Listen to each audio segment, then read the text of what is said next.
to the channel.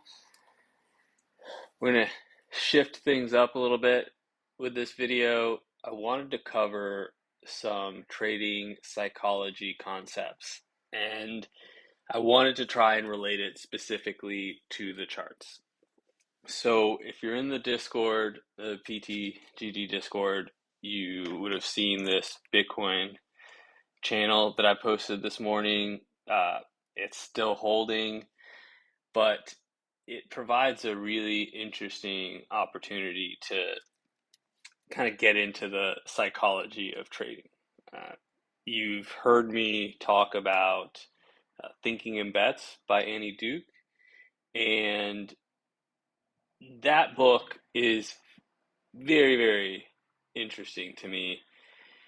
And it's something that I recommend to a lot of new traders because it discusses the very simple concept that winning or losing in terms of having a profitable trade is not what makes a good trade, because bad habits and bad trades can end profitably, and good trades, good setups that you should be taking can end in losses. And so it's important to not think of a good trade or a bad trade in terms of the result, but rather having a system that over time is going to work. To be successful long term, you have to continue to take those good trades, even if yesterday's result was negative P&L wise. You don't throw everything out the window just because you had one bad result, right? So what's happening in this particular chart, and how do I relate this? Well, you've got traders trying to break out, and it's just not ready to break out. And so this is a 15-minute chart, which is a very, I would consider to be low time frame, right? Uh, but you've got a lot of traders who are just not looking at the big picture. They're not seeing that, Bitcoin is at resistance. They're not seeing that there is this channel, and you've got traders that are being just taken out. You've got traders that are just holding on to these positions. Maybe they're short and they're underwater. Maybe they're long and they're green, but they're not taking profit. And if they were to be focusing on a 1-minute chart, their emotions, right, would be just going a bit nuts, right? They get here, they think, oh my gosh, Bitcoin's breaking out, and they long and they get wrecked, right? They think, oh my gosh, it's going to crash down. They short right here, and then it creeps up on them and takes them out. And so that's normal. To me, emotions are a normal part of being a human being. If you want to have an emotionless system, just set up a bot. Buy into one of these algo groups.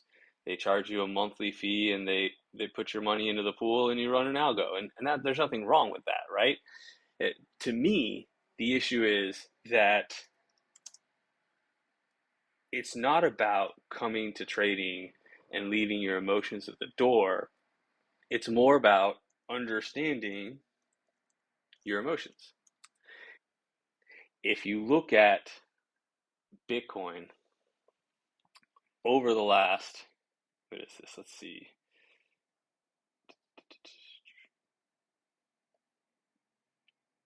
8 hours, you're going to see somewhere in the range of $4 million liquidated. Now, that's a fairly low number, but Bitcoin hasn't moved. Think about that for a moment. Bitcoin hasn't made any real movement, and $4 million worth of equity has been liquidated on exchanges. That should tell you that people are over leveraged, and you have to figure out how to take advantage. If I were to trade this right now, I would be looking to long the bottom short the top until it's broken, and then trade away. But your emotions can work against you. And so, one of the things that you want to do is understand your emotions. And how do you do that? Well, um, there's a lot of really good trading psychology books out there, and most of them will guide you. Essentially, what I would suggest to you is get a piece of paper, a notepad, sit it next to your trade station, and just write down what you're feeling throughout the day. Write down your inner dialogue. Write down how you feel. One column, your emotions, your feelings, your anxiety, your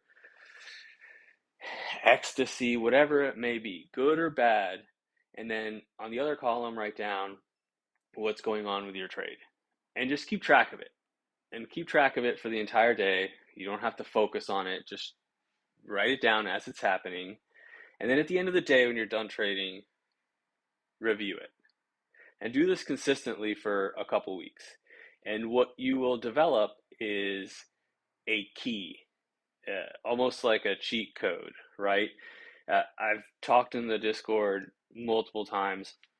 When my inner dialogue turns to just increase your size on this next trade and you'll make up the loss, the moment I hear that in my head, I know things are not going right. I'm not thinking clearly.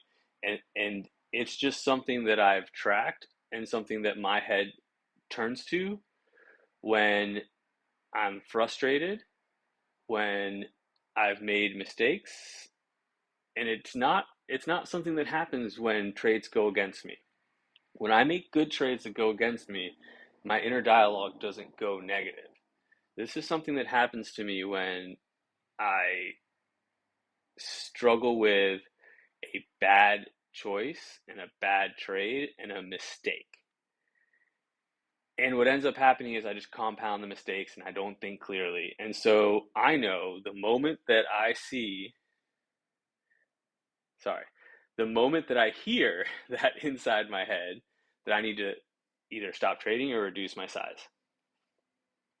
And by tracking these emotions for yourself, you will figure out what your inner dialogue is telling you, because it it's not about not having emotions. It's just about understanding your emotions, right?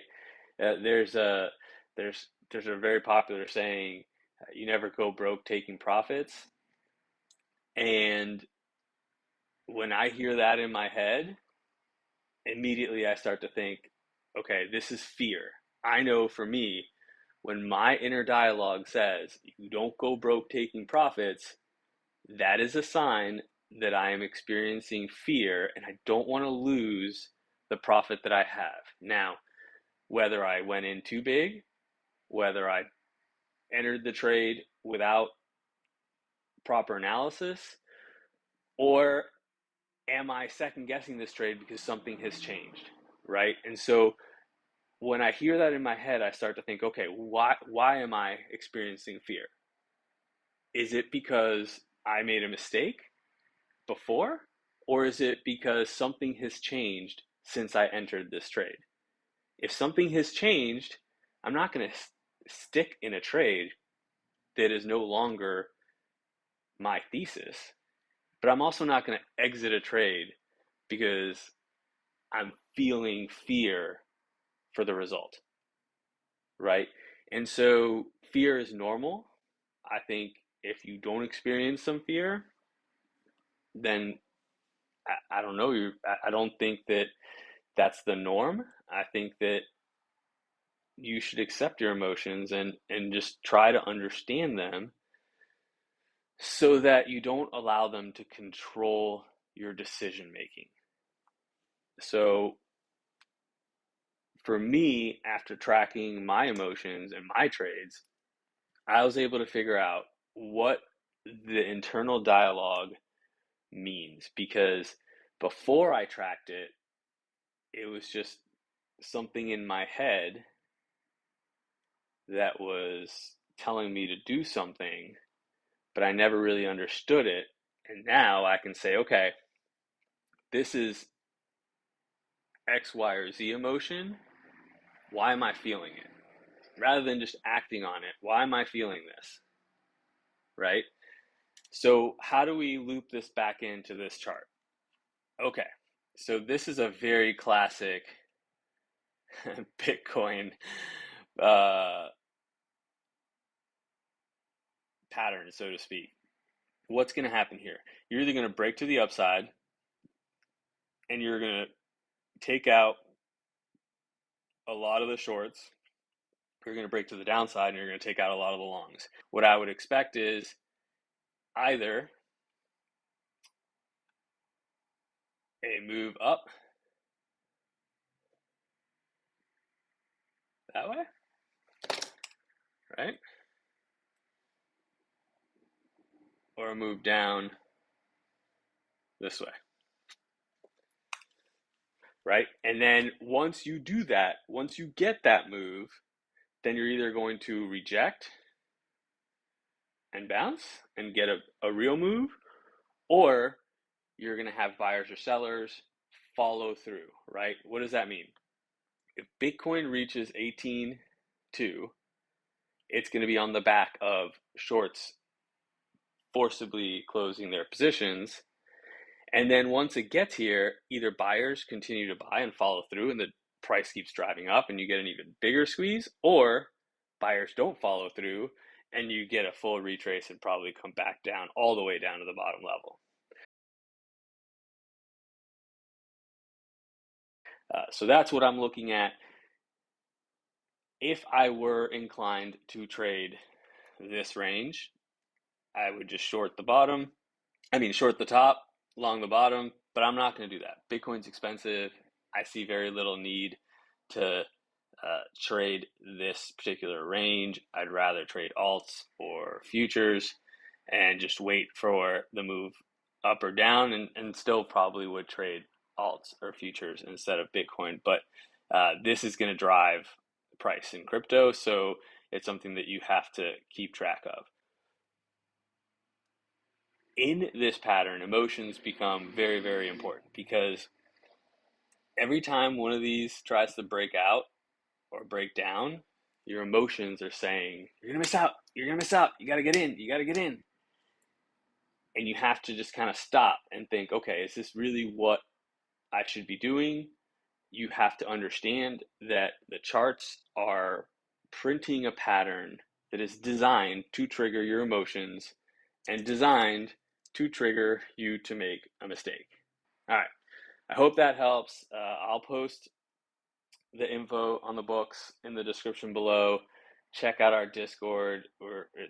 There's free membership. We're constantly discussing topics like trading psychology and patterns. You get a chance to ask questions and really just learn. But I highly, highly encourage you, if you think you're having issues related to trading psychology, or if you're just oblivious to it, start keeping track. And I think if you take the time to keep track and really go back and review it, you're going to learn a whole lot about yourself. And that's the key is you can't adapt somebody else's trading psychology platform or ideas. You have to figure out a way to A, not think of trades in terms of results, B, learn about yourself and your emotions and what's happening in your mind. Do those two things, and I guarantee you will start trading better. If you do those things and you're not trading better, then your issue is not psychology, and you need to figure out some new strategies for trading. Check out BingX. Honestly, I don't think there's an easier way to trade crypto indices, forex, commodities. It's just incredibly simple. If you haven't tried it, there's tons of bonuses for new users. Give it a shot. If you don't like it, feel free to comment in the section and tell me why. And, everybody's entitled to their opinion, but I feel pretty strongly that if folks try it, they're gonna like it. All right, until next time.